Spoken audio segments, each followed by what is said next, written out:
Se você quer saber como emagrecer com saúde, clique no primeiro link da descrição. Salve, salve marombada, tudo bem com vocês? Bem-vindos a mais um vídeo no canal. Não se esqueça de se inscrever e ativar o sininho. Carbocomplexo gera? Tá, eu vou pedir pro Dr. Donato explicar isso, mas antes eu vou pedir pro Muzi explicar o que é o diabetes tipo 1 e o tipo 2, só pra galera entender um pouco, doutor. Então, pessoal, só pra vocês lembrarem, tá? A gente costuma chamar de diabetes tipo 1 o paciente que ele tem uma insulinopenia que é adquirida durante a infância, então é vinda do nascimento. Então, a pessoa ela não produz insulina, como ela não produz insulina, não existe como a célula se alimentar, tá? O que a insulina faz? Ela põe glicose, ela põe comida dentro da célula. Se você não tem insulina, você pode ter um mar de comida que a sua célula vai morrer de fome. Por isso que você vê o diabetes com hiperglicemia, com açúcar alto no sangue. Por que ele está com açúcar alto no sangue? Porque ele não consegue, né, transportar esse açúcar para dentro da célula. O diabetes tipo 2, ele já é um diabetes adquirido e existem algumas causas que são de herança genética e existem algumas causas que são por conta de rotina, por conta de costume alimentar. Né? Então a gente hoje olha inclusive a obesidade associada ao diabetes, chama de diabesidade. Né? Por quê? Porque ele acaba vindo junto com a obesidade dentro das coisas ruins que ela acontece. E quando você tem essa dificuldade, né, de colocar açúcar dentro da célula, o que começa a se estabelecer?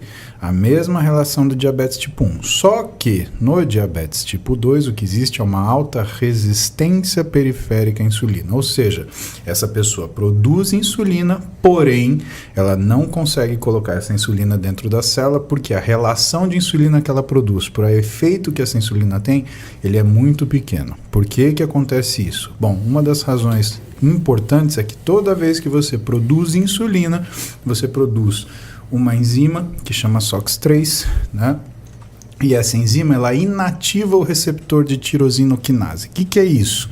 Quer dizer que para a insulina funcionar, como ela é um hormônio, ela precisa de um receptor. Então a insulina vai até a célula, liga nesse receptor e a célula aceita a informação que a insulina está trazendo, que é deixa entrar a glicose, tá?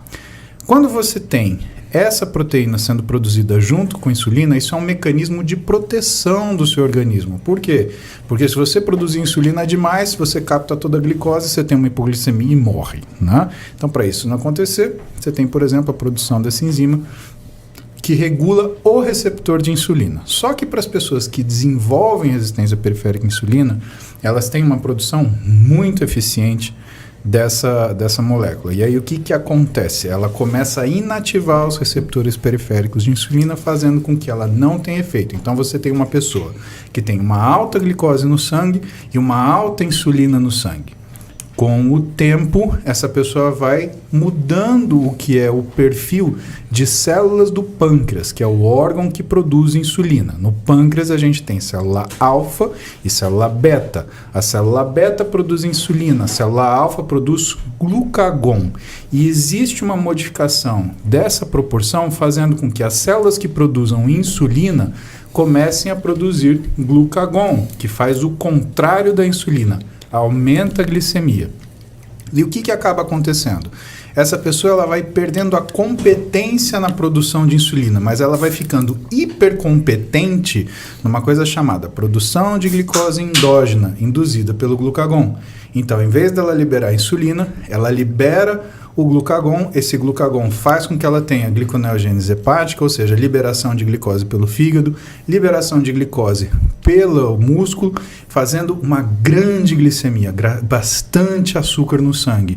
E esse bastante açúcar no sangue, ele não consegue ser retirado do sangue de forma a contento, e isso faz com que você tenha todos os problemas relacionados com o diabetes igual ao diabetes tipo 1. Então, doença de pequenos vasos, doença ocular, doença renal, doença cerebral.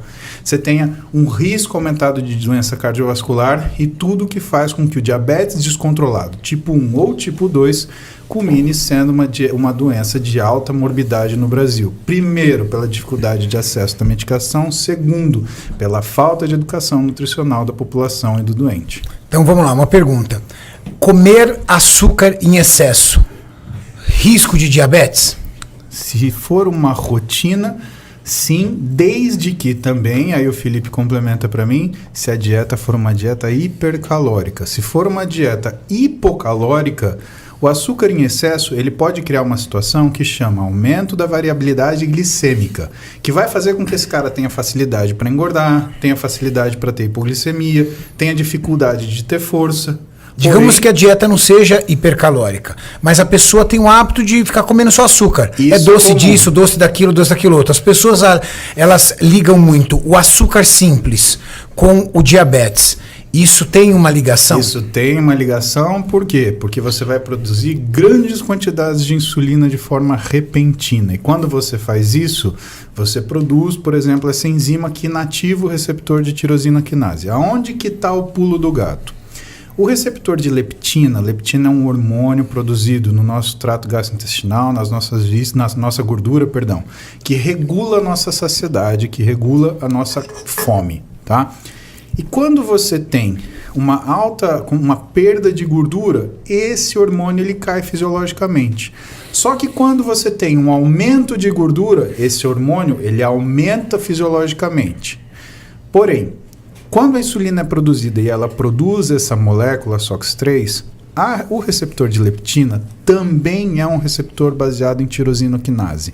Então, o que vai acontecer? A pessoa começa a desenvolver uma resistência à leptina. O que quer dizer isso, Renato? Quer dizer que a pessoa não vai ter mais saciedade. E aí ela faz uma resistência à leptina. Então, se você dosar a leptina dela, está nas alturas. E aí, o que você está criando? Você está criando uma pessoa que não se sacia. Então é aquela pessoa que começa como uma, entre aspas, uma comedora de açúcar e de repente passa como uma comedora insaciável. E aí a coisa fica complicada. Espero que tenham gostado. Não se esqueçam de comentar. Bora bater um papo, ter uma discussão sadia. Tamo junto, valeu. Até o próximo vídeo. É nóis.